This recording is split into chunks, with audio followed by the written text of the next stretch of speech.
कथेचा हा भाग समजून घेण्यासाठी मागचा भाग नक्की ऐका. जे विचारतो आहे ते खरं खरं सांग, नाहीतर. नकाबपोशाने चाकूची टोचणी पोटावर आणखी वाढवत म्हणाला. ते सचिन सरांचं. राधाने घाबरत घाबरत उत्तर दिले. मला मूर्ख बनवू नकोस, हे कधीच शक्य नाही. नकाबपोश कठोरपणे म्हणाला. काय नाही होऊ शकत? विचारताना राधाच्या चेहऱ्यावर भीती आणि आश्चर्याचे भाव उभे राहिले. कारण सचिन नपुसक आहे, त्याच्या शरीरात शुक्राणू तयार होतच नाहीत. काय? नकाबपोशाच्या बोलण्यावर राधाला जराही विश्वास बसत नव्हता. पण हा नकाबपोश मला हे सगळं का सांगतोय?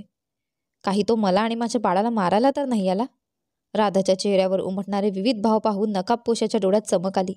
त्याने चाकू परत खिशात ठेवला आणि ज्या वाटेने आला होता त्याच वाटेने दबकत बाहेर पडला. भीतीने राधाचे दोन्ही पाय जणू थिजून गेले होते. स्वतःला सावरत तिने खिडकी बंद केली, पण खिडकी बंद करून ती मागे वळली. तेव्हा ही वेदना कसली? आणि हे चिकटल्यासारखं काय आहे? म्हणत राधा पोट धरून तिथेच उभी राहिली. तिने आपला कुर्ता वर करून पाहिलं. जिथे नकाबपोशाने चाकू लावला होता तिथे कातडीची वरची थर कापली गेली होती आणि तिथून थोडंसं रक्तही वाहत होतं. जर त्याने चाकू आणखी जोरात टोचला असता तर? हाय बापरे, कुठे तो माझ्या बाळाला मारायला तर नाही आला होता? हे विचार करून राधाचा गळा कोरडा पडला. नाही, मी माझ्या बाळाला काही होऊ देणार नाही. मला ही गोष्ट सुनीता आंटीजींना सांगायला पाहिजे, आत्ताच, लगेच. ती खूप घाबरली होती. ती वेगाने सुनीता आंटीजींच्या खोलीपर्यंत जाऊन जोरजोरात दरवाजा ठोठावू लागली. आंटीजी, दरवाजा उघडा. आंटीजी. लवकरच सुनीता आंटीजी जाग्या झाल्या. त्यांनी दरवाजा उघडला तर राधा तिथे घाबरलेल्या अवस्थेत उभी होती. काय झालं राधा, तू एवढी घाबरलेली का आहेस? आंटीजी, ते राधाने प्रयत्न केला पण तिच्या गळ्यातून शब्द बाहेर पडत नव्हते. तुला काही भयंकर स्वप्न पडलं का? सुनीता आंटीजींनी विचारलं, पण राधा उत्तर देऊ शकली नाही. काही हरकत नाही, घाबरू नकोस बाळा, ये माझ्याजवळ बस. सुनीता आंटीजींनी तिला जवळ बसवून घेतलं. हे घे, आधी पाणी पिऊन घे आणि मग सांग काय झालंय. पाणी देत त्यांनी म्हणाल्या. पाणी पिऊन राधाला थोडं बरं वाटलं. काय झालं राधा, सांग. सुनीता आंटीजींनी तिच्या डोक्यावरून हात फिरवत विचारलं. आंटीजी, तो एक नकाबपोश. नकाबपोश? कोण नकाबपोश? आंटीजी, तो. राधाने थोड्या वेळापूर्वी घडलेली घटना विस्ताराने सांगितली. संपूर्ण गोष्ट ऐकून सुनीता आंटीजींचा आश्चर्याचा पारावार उरला नाही. ओ माय गॉड, हे कसं शक्य आहे? इतकी सिक्युरिटी असूनही कोणी आत कसं शिरू शकतं? सुनीता आंटीजींना क्षणभर राधाच्या गोष्टीवर विश्वासच बसत नव्हता. थोडा वेळ विचार करून त्या म्हणाला, मला सिक्युरिटीबाबत गंभीरपणे सचिनशी बोलायला लागेल. त्यांच्या नजरा राधाकडे गेल्या, जी त्यांना विचारक नजरेने बघत होती. सुनीता आंटीजींनी तिच्या त्या प्रश्नार्थक नजरा टाळत म्हणाल्या, मी फर्स्ट एड बॉक्स घेऊन येते. फर्स्ट एड बॉक्स आणायला जाताच राधाने त्यांचा हात धरला आणि म्हणाली, घाव एवढा खोल नाही आंटीजी. तुम्ही आधी मला हे सांगा की त्या नकाबपोशाने जे सांगितलं ते खरं आहे का? सुनीता आंटीजींचा चेहरा गंभीर झाला. आता राधापासून सत्य लपवणं त्यांना योग्य वाटत नव्हतं. त्या म्हणाल्या, हो बाळा, ते खरं आहे. पण नकाबपोशाने जे सांगितलं ते अर्धसत्य आहे. मग पूर्ण सत्य काय आहे आंटीजी? अनुने मला संपूर्ण सत्य कोणालाही सांगू नकोस असं बजावलं होतं. त्यामुळे मी तुला ते सांगून अनुच्या आत्म्याला दुखवू इच्छित नाही. चांगलं होईल की तू उद्या सकाळी सचिनशी स्वतः बोलून घे. सुनीता आंटीजींनी तिच्या हातावर थोपटत म्हटलं. ठीक आहे आंटीजी, मी आता माझ्या खोलीत जाते. तुम्ही आराम करा. राधा असं म्हणत निघायला उठली होती. तेवढ्याच सुनीताजीने तिच्या खांद्यावर हात ठेवत म्हटले, कुठे चाललीस बेटा? आज इथेच माझ्याजवळ झोप. मी उद्या सकाळी सुरक्षा आणखी मजबूत करून देईन. जी आंटीजी. असं म्हणत राधा सुनीताजीच्या बेडवर झोपली. सुनीताजीने खूप प्रेमाने राधाच्या जखमेचे साफसफाई करून त्यावर औषध लावले आणि तिच्या डोक्यावरून हात फिरवत राहिल्या. कधी झोप लागली राधाला समजलंच नाही. तिकडे झोपेचे औषध घेतल्यानंतरही सचिनला झोप येत नव्हती. तो बेडवर पडून छताकडे बघत अनुच्या विचारांमध्ये गढून गेला होता. काश त्या दिवशी मी ऑफिसला गेलोच नसतो, तर अनुला स्वतः राधाला न्यायला जावं लागलं नसतं आणि माझी अनु माझ्याबरोबर असते. हे विचार पुन्हा पुन्हा त्याच्या मनात येत होते, ज्यामुळे सचिन स्वतःला खूप दोषी मानत होता आणि त्याची बेचैनी वाढतच होती. एक सिगारेट ओढतो, कदाचित थोडं बरं वाटेल, असा विचार करत सचिनने एक सिगारेट पेटवली आणि ओढत ओढत खोलीत फेरफटका मारू लागला. इतक्यात त्याच्या कानावर खिडकीच्या बाहेरून धम्म असा आवाज आला. अरे हे काय आहे? म्हणत सचिन खिडकीकडे गेला. खिडकीतून बघितलं तर एक नकाबपोश व्यक्ती बंगल्याच्या सीमा भिंतीकडे पळताना दिसला. अरे कोण आहेस? थांब, सिक्युरिटी. सचिनचा आवाज ऐकून नकाबपोश थोडा थांबला आणि मागे वळून सचिनकडे पाहिलं. अरे थांब, मी म्हणतोय थांब ना. पण वेळ न दडवता नकाबपोशाने मोठी उडी घेतली आणि सीमा भिंतीवर चढण्याचा प्रयत्न करू लागला. अरे कुठे पडतोयस? त्याला पडताना पाहून सचिनने वेळ न दडवता खिडकीतून उडी मारली आणि जोरात ओरडत म्हणाला, सिक्युरिटीचे लोक, पकडा त्याला. याआधी नकाबपोश सीमाभिंती ओलांडू शकतो. सचिनने त्याचा एक पाय पकडला. कुठे पडतोस साल्या? खाली ये. सचिनने नकाबपोशाचा पाय पकडून जोरात ओढला. त्यामुळे नकाबपोश धम्म करून जमिनीवर पडला. सचिनने वेळ न दडवता त्याच्या चेहऱ्यावरचा मास्क पकडला आणि म्हणाला, कोण आहेस रे? चेहरा दाखव आधी. पण त्याआधीच नकाबपोशाने जोरात सचिनच्या छातीत एक लाथ मारली. आह! सचिन वेदनेने खाली कोसळला आणि नकाबपोशाने याचा फायदा घेत सीमाभिंती ओलांडून पळ काढला. पण जमिनीवर पडण्याआधी सचिनने नकाबपोशाचा मास्क सोडून घेतला होता. पण त्याचा चेहरा पाहू शकला नव्हता. हातात पकडलेल्या मास्ककडे आश्चर्याने पाहत सचिन विचार करू लागला. कोण आहे हा?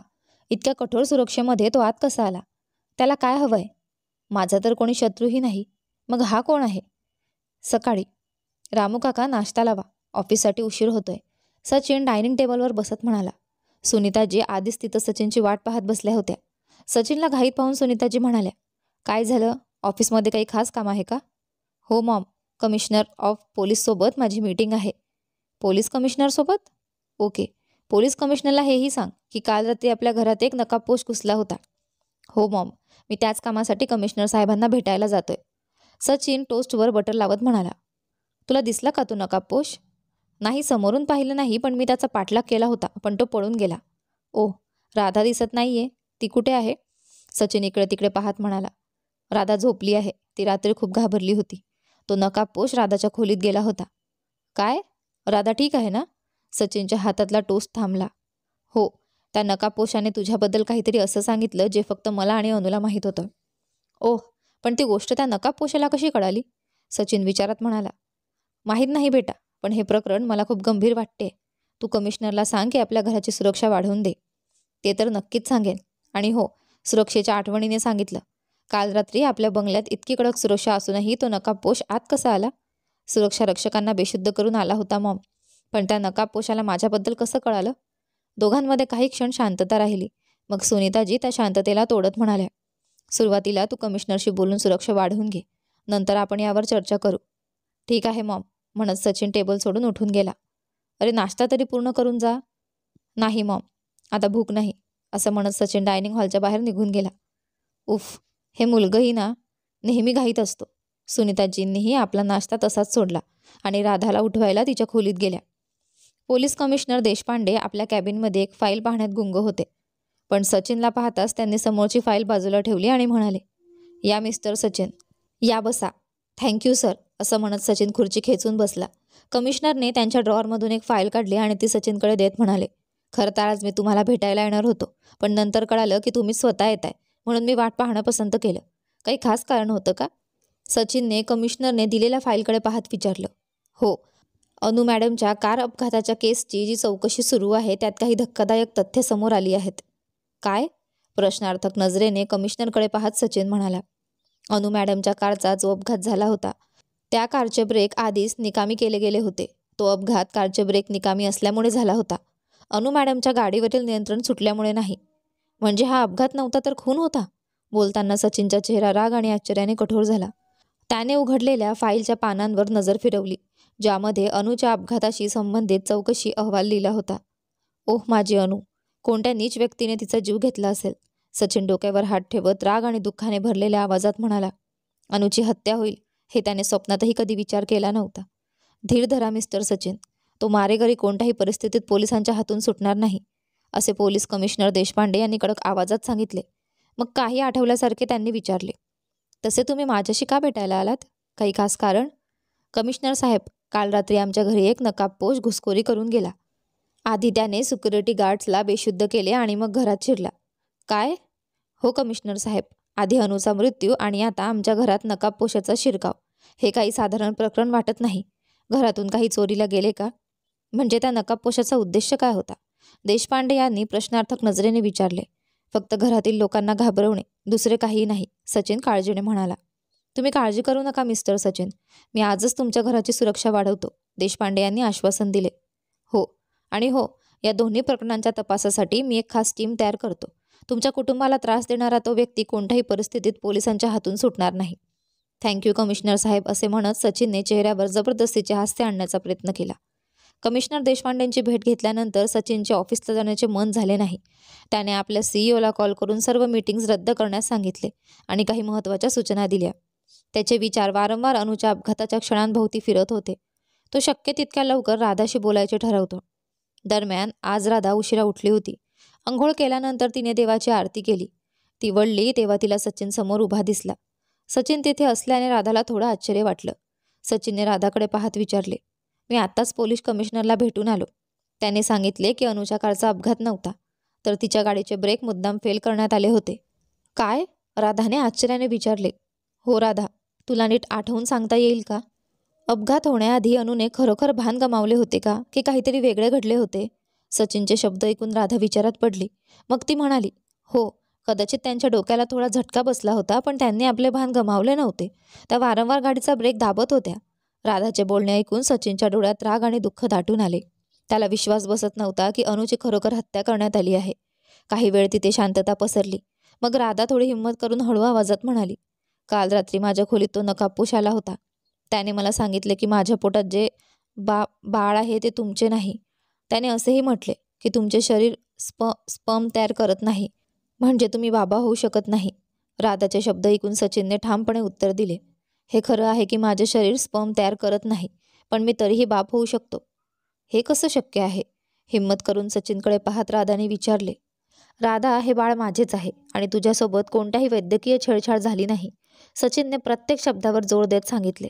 सचिनचे बोलणे ऐकून राधाने आश्चर्याने विचारले, पण हे कसे शक्य आहे? यामागील चमत्काराची कहाणी मी तुला सांगतो. ही गोष्ट त्यावेळची आहे जेव्हा मी MBA साठी US गेलो होतो. कॉलेजमध्ये माझी अनुशी ओळख झाली, जी माझी बॅचमेट होती. आमची पहिली भेट एका अपघातासारखीच होती. मी क्लासेस 1 महिना उशिरा सुरू केले होते. तो माझा कॉलेजमधला पहिलाच दिवस होता. आणि असे बोलत सचिन भूतकाळाच्या आठवणीत हरवून गेला. हे न्यू बॉय. सचिनने मागे वळून पाहिले तर एक सुंदर मुलगी त्याला हाक मारत होती. ती दिसायला भारतीय वाटत होती. तिच्यासोबत 4-5 अमेरिकन मुली होत्या. Hey new boy, are you a deaf? अरे नवीन मुला, तू बहिरा आहेस का? No, of course not. नाही, नक्कीच नाही. कम टू अस, आमच्याकडे ये, त्या भारतीय मुलीने सांगितले. सचिन त्यांच्याजवळ गेला. मुली त्याला अशा नजरेने पाहत होत्या जणू तो एखादा बडीचा बकरा आहे. Yes, what can I do for you? हो, मी तुमच्यासाठी काय करू शकतो? सचिनने विचारले. We are your seniors, you must respect us. आम्ही तुझे सिनियर्स आहोत, तुला आमचा आदर केला पाहिजे, एका गोऱ्या मुलीने नखरेलपणे सांगितले. Okay ma'am, my self Anu from India. Are you Indian or Paki? मी अनु आहे, भारतातून. तू भारतीय आहेस की पाकिस्तानी? अनुने खोडकरपणे विचारलं. I am from India ma'am, मी भारतातून आहे मॅम. याद ठेवा, आम्ही तुमचे सिनियर आहोत आणि तुम्हाला आमचा आदर करावा लागेल. Okay ma'am. हे ऐकून अनु आणि तिच्या मैत्रिणी हसत हसत तिथून निघून गेल्या. सचिन जेव्हा क्लासमध्ये गेला तेव्हा त्याने अनु आणि तिच्या मैत्रिणींना तिथेच पाहिले. अनुच्या शेजारची सीट रिकामी होती. सचिन त्या जागेवर जाऊन बसला आणि म्हणाला, मॅम, तुम्ही इथे आमच्या क्लासमध्ये? सचिनचे बोलणे ऐकून अनु मोठ्याने हसू लागली. अरे यार, कुठले सिनियर विनियर नाहीत आम्ही. मीही तुझेच क्लासमेट आहे. मी फक्त थोडी मस्करी करत होते. आणि सचिन कॉलेजच्या दिवसांमधून बाहेर येत म्हणाला, आम्ही दोघे खूप चांगले मित्र झालो. संपूर्ण क्लासमध्ये फक्त आम्ही दोघेच भारतीय होतो. आमची मैत्री कधी प्रेमात बदलली हे आम्हाला कळलंच नाही. प्रपोज कोणी केले होते? राधाने हसत विचारले. याची कधी गरजच भासली नाही. आम्ही एकमेकांच्या मनातील गोष्टी समजून घेत होतो. आम्ही दोघांनी थेट लग्नाचा निर्णय घेतला. पण एका दिवसात डॅडींनी, पृथ्वी महाजन यांनी सांगितले की अनुच्या वडिलांनी आमच्या लग्नाला नकार दिला आहे. का? कारण डॅडींनी माझ्या वैद्यकीय परिस्थितीबद्दल अनुच्या वडिलांना सांगितले होते. अनुच्या कुटुंब तिच्या वैवाहिक आयुष्याशी कोणतेही तडजोड करायला तयार नव्हते. मग तुम्हा दोघांचे लग्न कसे झाले? अनुच्या कुटुंबाची ही भूमिका योग्य होती, पण अनुने माझ्यासाठी तिच्या वडिलांशी बंड केले आणि तिने तिच्या वडिलांना सांगितले, डॅडी, लग्न करण्याचा उद्देश फक्त कुटुंब निर्माण करणे आहे का? मी आणि सचिन एकमेकांवर प्रेम करतो, हे कारण पुरेसे नाही का? मी कशाही परिस्थितीत सचिनशीच लग्न करेल. बेटा, हा प्रेमाचा उन्माद काही दिवसात संपेल, पण मग तुला तुझ्या निर्णयाबद्दल खूप दुःख होईल. डॅडी, एक गोष्ट सांगा, जर ही उणीव माझ्यात असती आणि सचिनने लग्नाला नकार दिला असता तर तुम्हाला कसे वाटले असते? अनु, अशा मुलींसारख्या गोष्टी करू नकोस. ही मुलांसारखी गोष्ट नाही डॅडी. विचार करा, जर तुम्ही माझे लग्न कुठेतरी लावले आणि त्या मुलालाही ही समस्या असेल तर काय कराल? पृथ्वी अंकलनी ही गोष्ट आधीच सांगितली, नाही तर? शेवटी अनुच्या हट्टापुढे तिच्या आईवडिलांना नमावे लागले. पुढच्या आठवणीतून बाहेर येत सचिन पुढे म्हणाला, मग माझे आणि अनुचे धूमधडाक्यात लग्न झाले. लग्नानंतर आमच्या कुटुंबाच्या आध्यात्मिक गुरु चिन्मयानंदजी यांच्या सल्ल्याने मी आणि अनु जोशी मठात सिद्ध आणि आयुर्वेदाचे ज्ञाता संत नामदेवजींचे आशीर्वाद घ्यायला गेलो. त्या दिवशी जोरदार थंडी आणि हिमवृष्टीमुळे संत नामदेवजींच्या आश्रमात फक्त काही मोजके लोकच होते. थोडा वेळ थांबल्यानंतर मला आणि अनुला नामदेवजींना भेटायची संधी मिळाली. अनु आणि मी मोठ्या श्रद्धेने नामदेवजींच्या चरणांवर डोकं ठेवलं आणि त्यांच्या पायाजवळ बसलो. अनुने बाबांना सांगितले, बाबाजी, आमचं नुकतंच लग्न झालं आहे. आम्हाला आशीर्वाद द्या. पुत्रवती भव, आयुष्यमान भव. संत नामदेवजींनी आशीर्वाद दिला. बाबा, तुम्ही मला पुत्रवती होण्याचा आशीर्वाद दिला आहे, पण तो फलित होऊ शकत नाही, असे म्हणत अनु उदास झाली. अनुचे शब्द ऐकून संत नामदेवजी चकित झाले. त्यांनी सचिनकडे पाहिले आणि डोळे मिटून घेतले. काही वेळानंतर त्यांनी डोळे उघडले आणि म्हणाले, आमच्याकडे तुमच्या पतीच्या समस्येवर उपाय आहे. काय महाराज? सचिन आणि अनुने एकत्र विचारले. हिमालयात 3,500 फूट उंचीवर एक विशेष जडीबुटी मिळते. ती जडी अत्यंत दुर्मिळ आहे. कशी जडी आहे बाबा? सचिनने विचारले. हिमालयन कॅलरपिटर जेव्हा एका विशिष्ट प्रकारचे गवत खातो आणि मरतो, तेव्हा त्याच्या मृत शरीरातून ही जडी उगवते. ओह, मग ही जडी मिळवणे खूपच कठीण आहे बाबा. बेटा, भोलेनाथांची कृपा झाली तर ती जडीबुटी नक्की सापडेल आणि त्या जडीबुटीचा 2 ते 5 वर्षे नियमित वापर केल्याने तुमची समस्या कायमची दूर होईल. पण महाराज, एवढ्या मोठ्या हिमालयात ती जडी कुठे शोधायची? अनुने विचारले. बेटा, शोधून ही जडी सापडत नाही. ज्यांच्यावर भगवान शंकराची कृपा असते त्यांनाच ती जडी सापडते. मग महाराज, भगवान शिवाची कृपा मिळवण्यासाठी काय करावे लागेल? कृपया मार्गदर्शन करा. इथे राहून भगवान शंकराचं अनुष्ठान करा. 40 दिवस जमिनीवर झोपावे लागेल, ब्रह्मचर्याचे पालन करावे लागेल आणि अखंड रुद्राभिषेक करावा लागेल. शिवाची कृपा झाली तर 40व्या दिवशी ती जडी तुम्हाला आपोआप सापडेल. पण महाराज, इतक्या थंडीत एवढं कठीण अनुष्ठान कसं होईल? अनुष्ठानाच्या कठोरतेबद्दल सचिनच्या मनात शंका निर्माण झाली. तेव्हा अनु म्हणाली, मी करीन महाराज. अनु सचिनची समस्या सोडवण्यासाठी संधी गमावू इच्छित नव्हती. ठीक आहे, पण तुमच्या अनुष्ठानात कोणतीही कमतरता येता कामा नये, अन्यथा शिवाचा कोप सहन करण्याची क्षमता देवांमध्येही नाही. संत नामदेवजींनी अनुला सावध केले. अनुष्ठानात कोणतीही त्रुटी येणार नाही महाराज. शुभ मुहूर्त पाहून अनुने तिचे अनुष्ठान सुरू केले आणि दुसरीकडे संत नामदेवजींनी काही शिष्यांना हिमालयात जडी शोधण्यासाठी पाठवले. 40 दिवस अनुने खूप कष्ट सहन करून भगवान शंकराचे अनुष्ठान पूर्ण केले. शेवटी अनुची तपश्चर्या यशस्वी झाली आणि संत नामदेवजींचे 2 शिष्य ती जडी घेऊन परतले. सचिनने त्या जडीचा संत नामदेवजींनी सांगितल्याप्रमाणे सेवन केले आणि त्याची समस्या दूर झाली. पण विडंबना अशी की अनु स्वतः आजारी पडली आणि सचिनला सोडून जग सोडून गेली. असे सांगून सचिन उदास होऊन शांत बसला. सगळ्या गोष्टी ऐकून राधा काही बोलण्यासाठी तोंड उघडणार इतक्यात जोराचा आवाज आला आणि खिडकीच्या बाहेरून आलेली एक गोळी सनसनत राधाच्या डोक्यावरून जाऊन समोरच्या भिंतीत अडकली. हे पाहताच घाबरून सचिन ओरडला, राधा, या खोलीतून पटकन बाहेर पड. गोळीचा आवाज आणि सचिनची ओरड ऐकून राधा खूप घाबरली. तिचा डोळ्यांसमोर अंधार पडला. अनुचा फोटो हातात पकडून ती काही सेकंद तिथेच स्तब्ध उभी राहिली. जणू काही झालं आहे तिला समजलंच नव्हतं. राधाची अशी अवस्था पाहून सचिनने तिचा हात धरून ओढले आणि तिला बंगल्याच्या मध्यवर्ती हॉलमध्ये घेऊन गेला. ती खोली 4ही बाजूंनी सुरक्षित होती. गोळीचा आवाज आणि सचिनची ओरड ऐकून सुनीताजी धावतच तिथे आले आणि विचारले, काय झालं सचिन? मम, कोणीतरी खिडकी बाहेरून राधावर गोळी झाडली आहे. ओ माय गॉड, राधा, तुला काही झालं नाही ना? हो, मी ठीक आहे. जर वेळेवर अनु मॅडमचा फोटो पडला नसता आणि मी तो उचलण्यासाठी झुकली नसते तर गोळी थेट माझ्या डोक्याला लागली असती. राधा अजूनही घाबरलेली आणि हादरलेली होती. बोलताना ती जोरात श्वास घेत होती. तिचा चेहरा पूर्णतः पांढरा फटक पडला होता. सुनीताजींनी राधाला सोफ्यावर बसवले आणि स्वतःच्या हाताने तिला पाणी पाजले. घाबरू नकोस बाळा, आम्ही सगळे तुझ्यासोबत आहोत. तुझ्या पोटात महाजन कुटुंबाचा वारस वाढतो आहे आणि त्याच्या आणि तुझ्या संरक्षणासाठी आम्ही काहीही करायला तयार आहोत. सुनीताजींच्या बोलण्याने राधाला थोडा धीर आला. ती स्वतःला समजावत शांत होण्याचा प्रयत्न करू लागली. मॉम, जर अनुचा फोटो वेळेवर पडला नसता तर या निर्दोष राधासोबत काय घडलं असतं याचा विचार करून माझ्या अंगावर काटा येतो आहे. सचिन गंभीर स्वरात म्हणाला. हो बेटा, अनुने मरणानंतरही आपल्या मुलाचे आणि आपले रक्षण केले आहे. सुनीताजींनी डोळ्यातले अश्रू पुसत सांगितलं. हो मॉम, मी आता कमिशनर साहेबांना फोन करतो. हो, त्यांना सांग हा विषय त्यांनी गंभीरपणे घ्यावा. Okay Maugham. Police commissioner Deshpande यांनी अनु हत्या केसच्या तपासासाठी एक विशेष टीम तयार केली होती. त्या टीमच्या प्रभारी SP भावना शर्मा त्यांच्या टीमसह महाजन हाऊसला पोहोचल्या आणि चौकशी सुरू केली. मिस्टर सचिन, तुम्हाला कुणावर संशय आहे? म्हणजे तुमचा कुठला जुना नवा शत्रू, एखादा व्यावसायिक प्रतिस्पर्धी किंवा तुमचा असा कुठला नातेवाईक ज्याच्याशी तुमचं पटत नाही? नाही मॅडम. ना तर माझा कोणी रायव्हल आहे, ना कोणी माझा वैरी. आणि जिथं माझ्या नातेवाईकांची गोष्ट आहे तर माझे वडील त्यांचे आईवडिलांचे एकुलतेच अपत्य होते. आणि माझे मामाजी स्वतः खूप मोठे उद्योगपती आहेत. उलट ते अनेक वेळा माझ्या व्यवसायात मदत करतात आणि आमचे नाते खूप चांगले आहे. ओ, मग हा प्रकार खरोखरच गुंतागुंतीचा आहे, असं म्हणत SP भावना शर्मा यांनी त्यांच्यासोबत आलेल्या इन्स्पेक्टर नायक यांना महाजन व्हिलाच्या आसपासची चौकशी करण्यासाठी पाठवले. त्यानंतर त्यांनी राधा आणि सुनीताजी यांना बोलावून त्यांचीही विचारपूस केली. दोघींनी आत्तापर्यंत घडलेल्या घटनांची माहिती दिली. पण SP भावना शर्मा वारंवार राधाकडे संशयाने पाहत होत्या आणि शेवटी त्यांनी राधाचा भूतकाळ विचारला. राधाला एकदम रडू कोसळले आणि रडत तिने आत्तापर्यंतची तिची संपूर्ण कहाणी सांगितली. राधाची कहाणी ऐकल्यानंतर भावना शर्मा यांनी थोडा विचार करत म्हणाल्या, ठीक आहे, तुझ्या घरी राहण्याचा पत्ता मला सांग, मी त्या भागाचीही चौकशी करेन. हो मॅडम, असे म्हणत राधाने तिच्या खोलीचा पत्ता आणि भावाचा फोन नंबर भावना शर्मा यांना दिला. अजून चौकशी सुरूच होती. तोच महाजन व्हिलाच्या आसपास चौकशी करण्यासाठी गेलेले इन्स्पेक्टर नायक परत आले आणि म्हणाले, नायक, काय रिपोर्ट घेऊन आला आहेस?